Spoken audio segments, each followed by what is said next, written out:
Yeah, I was getting in some messages about people not getting the link, and I just pinged it into a couple people. Sean Okay. said he's trying to join right now. Yeah, he's on. All right, cool. Ray's on. Rob's on.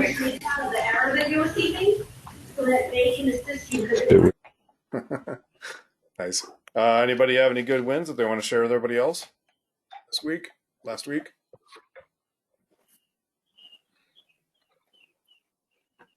No? Okay. Well, good news is, April 15th passed, but of course they pushed that out for taxes, but we'll get into that a little bit later in the tip. The market is pretty crazy still, of course. We actually have less listings than we did to last quarter, which is expected because nothing new is coming on, or not as much as we had hoped. Actives coming on are only 4,900. Last quarter we had 5,800, so we are dropping. But pendings are still up. People are finding those homes. Pretty soon, there's going to be maybe 5 houses to buy, and everybody's going to be fighting over those 5. Comfort Market Index is, of course, dipping. Supply is still dwindling. Demand is kind of staying steady right now.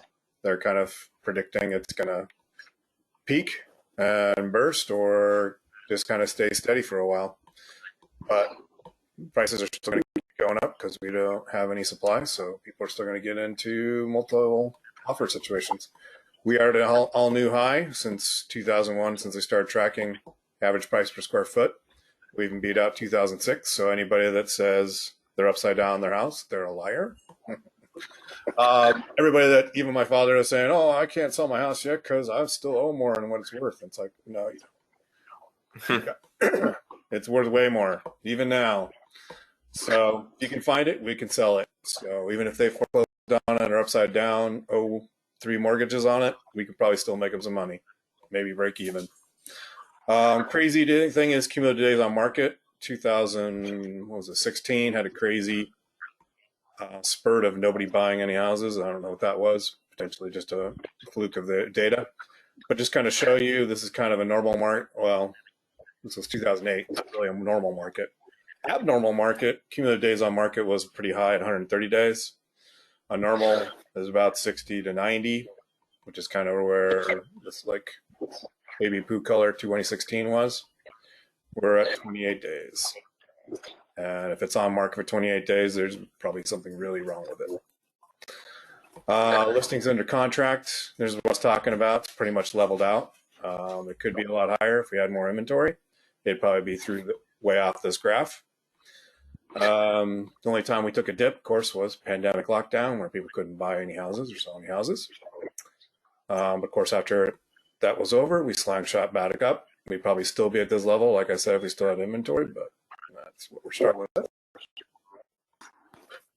Accepted contracts versus back on market. Almost nothing's going back on market. The only reason they come back is something came up in inspection. They're like, oh my God, I don't want to pay for a foundation, or they freak out about something that came up.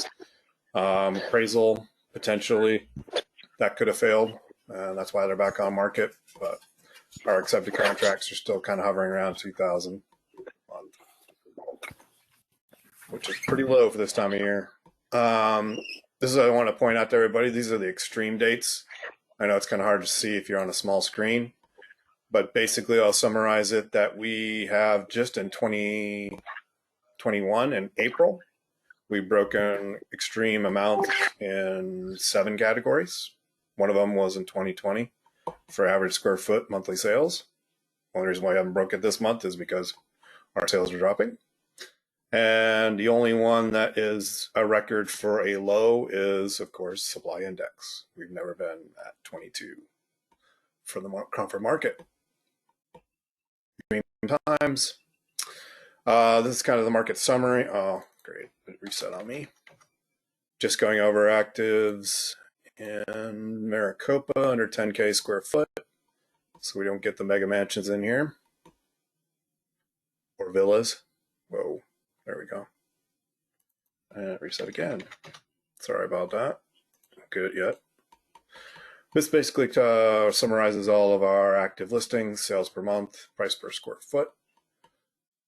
Nice little thing to show once you go on a listing presentation or to talk to your buyers about what's going on with the crazy market. We're still hovering around that 3,000 actives. They put it on the market, they sell them. We're Q2, not enough data yet. It's still beginning of April, but we had an amazing Q1. Our March was way up, more expected than a normal market. And then our price per square foot, we're still hovering around 230 a square foot, which we talked about before is record high. Just kind of a summary, they did update the April one for this kind of info cheat sheet that you can share with your buyers and sellers. We are way down on actives. If it gets down to negative 100%, we're in trouble. Listings under contract are still way up. All of a sudden, it popped up again. I'm not sure why, because rates kind of inched their way up again. So, but success rate still is around 92.5%. Those 7.5 were probably only because they were just insane about what they're looking or asking for. Any questions on the market data so far? Oh, I just wanted to point out, median sales price, 360 in Greater Phoenix. Used to be 320 at the beginning of the year, remember? 20%, that's not sustainable. We're going to have something happen. A couple things I want to point out before I go into the tip for the week. NAR usually supports us and does a really great job advocating for us. And I'll show you one good thing they won a few years ago. This year, I would say they did not perform very well for us. And that's just my opinion. They have to do some real changes with because of the DOJ, Department of Justice. They caved over people having to reveal how much commission they're making, as well as for the buy side. So now we're going to have to say how much on listings, how much the buyer gets. Just put it out there. That's not a big deal. The big deal is this line right here. There is a rule that you no longer can tell your clients that you are free for using your services as a buyer's agent. That is no longer, and they will prosecute.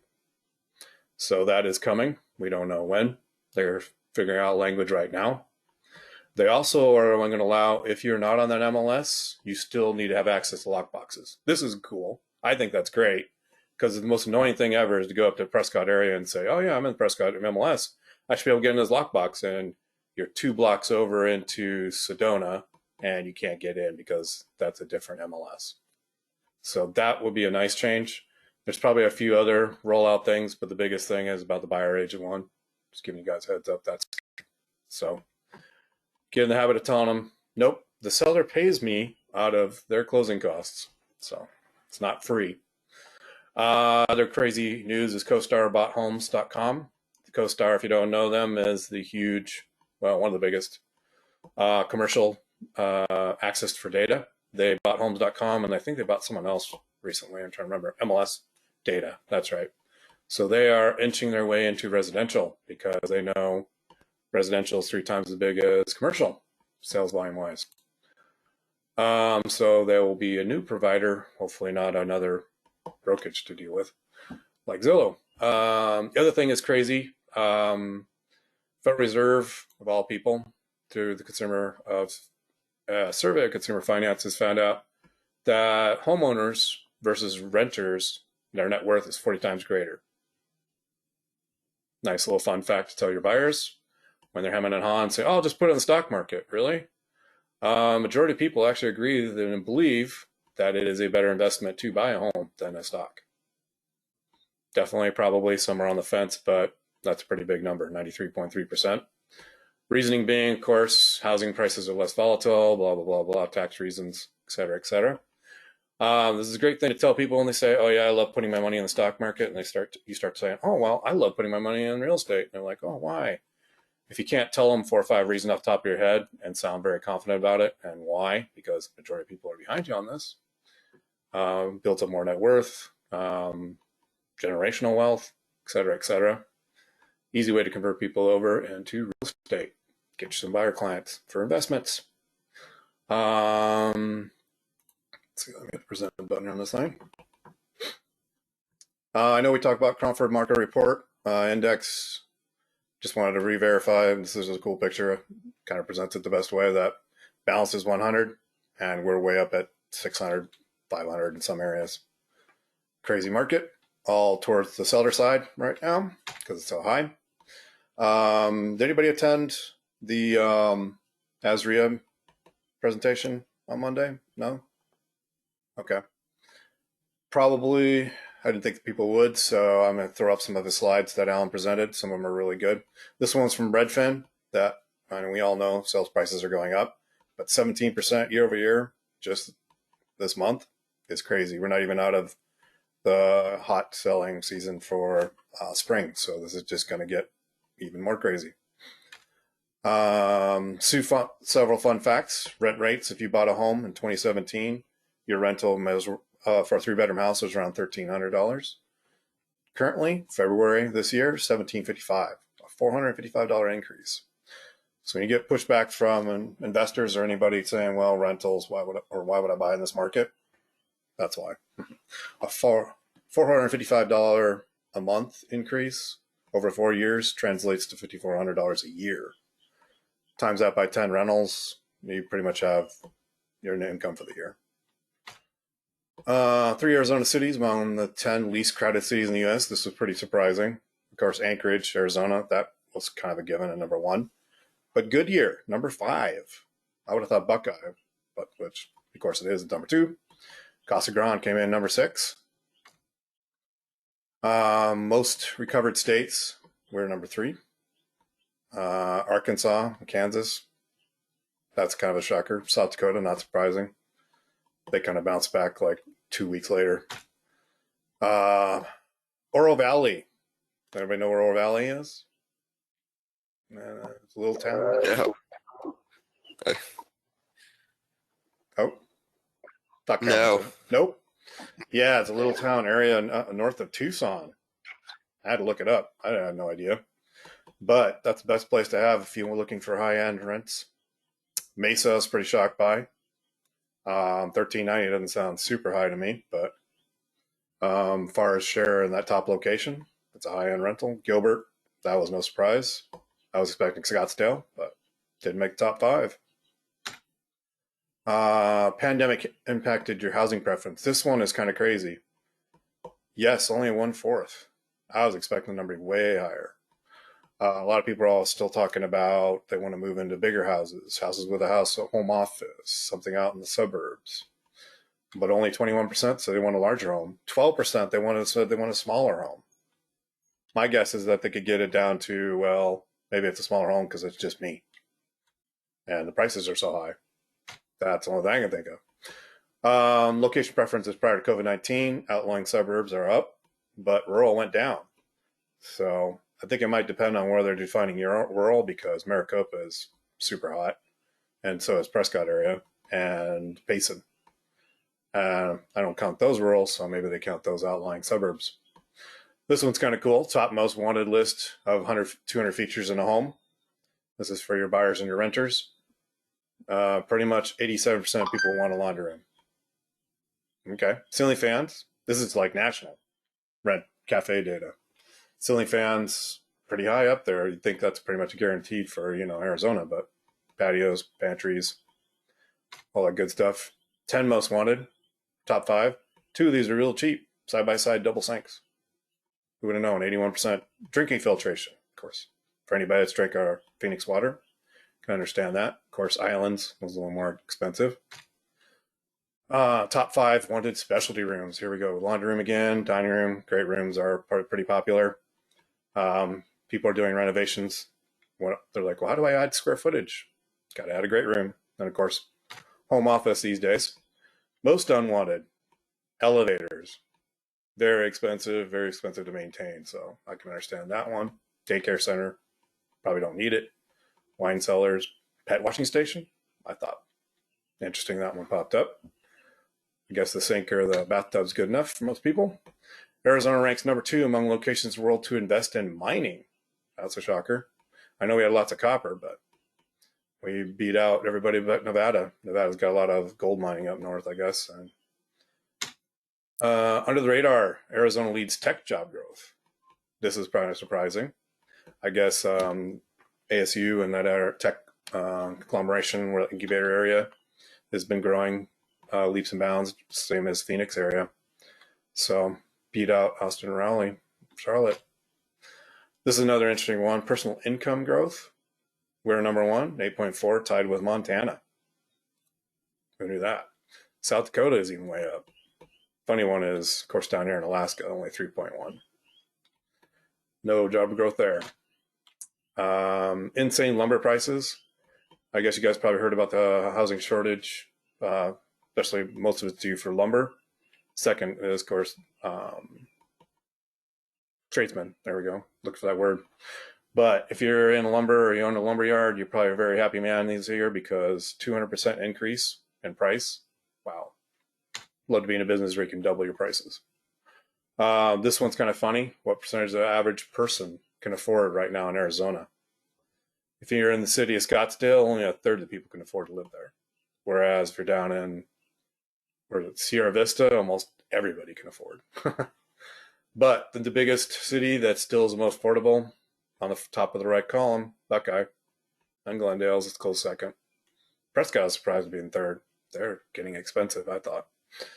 But yeah, your top three worst places, Scottsdale, Gilbert, Anthem, going up quick. Single family combined percentage of market condition indicators for select metros. This was kind of an indicator of who were overvalued based on the market. Phoenix, Mesa, Scottsdale, third from the bottom, 16.2 year-over-year change. That's year-over-year. That's not just the last quarter, which was, we saw closer to 20%. That was pretty much all the data that I was going to share. Since it is tax week, well, last week was tax week, but going to go over just a few quick tax tips since we already went over a lot of info and data from AZREIA. Just putting a disclaimer out there. I'm not a tax advisor, CPA, nor do I play one on TV. So please talk to your advisor before taking my word as gospel. Biggest thing, of course, being contractors is our quarterly estimated tax payments. That was due on the 15th last week. If you didn't make your payment, better hurry. They pushed out the date that you could file your taxes, but they did not change any of the quarterly estimated tax payments. Thanks, IRS. Just throwing the dates out there just so you remember. I love setting up EFTPS because it's all online, it's all digital, and I can set up all 4 payments from right here. And I can go back and modify them or change them if I need to. If my CPA says, nope, made too much or made too little, change it. If you want to do it the old-fashioned way, you can do the payment vouchers and mail it in. One of the biggest things is how you structure your business, how you're going to do your tax reporting. There's a little blurb about if you can carry your errors and omissions. Some people say a PLLC gives you extra protection.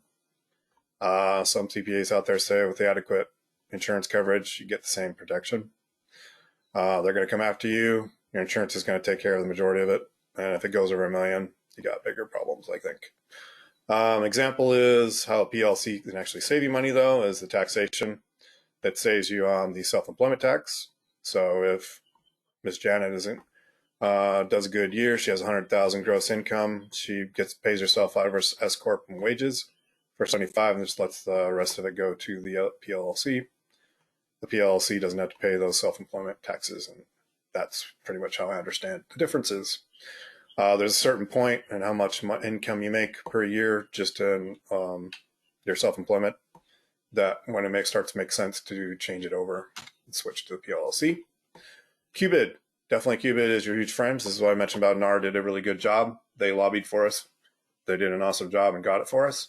So thanks to them, you can keep 20% more of your income.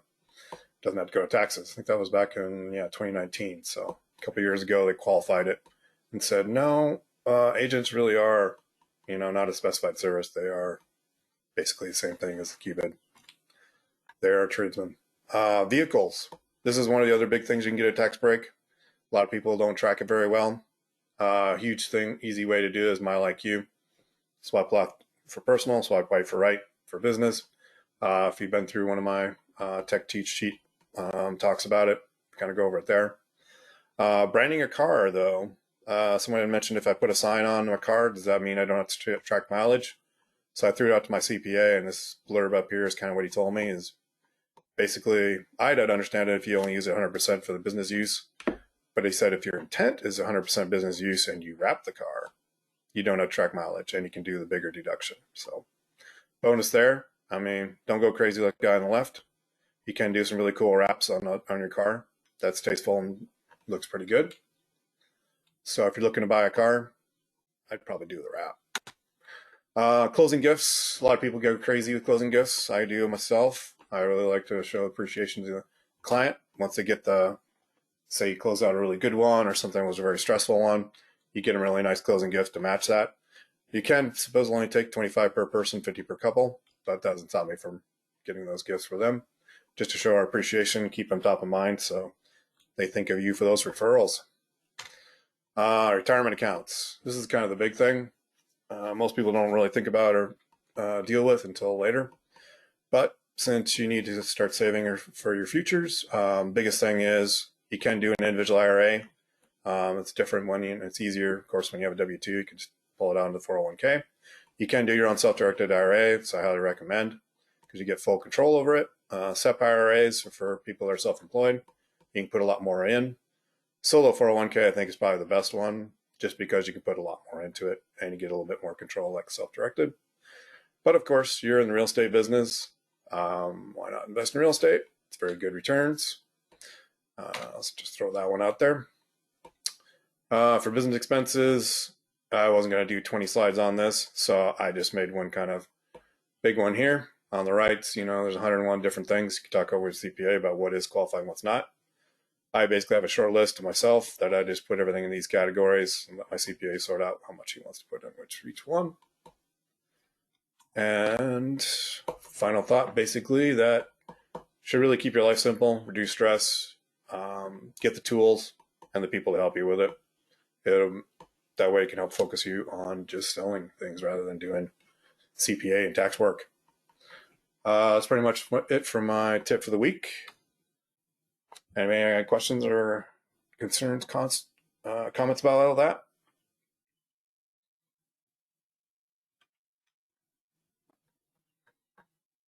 All right. Anybody have any? All good. Sorry, go ahead. I said nope. All very good info this week. Awesome. Anybody have any problems with their business or things we can help you with? Objections you're coming into? Obstacles to selling?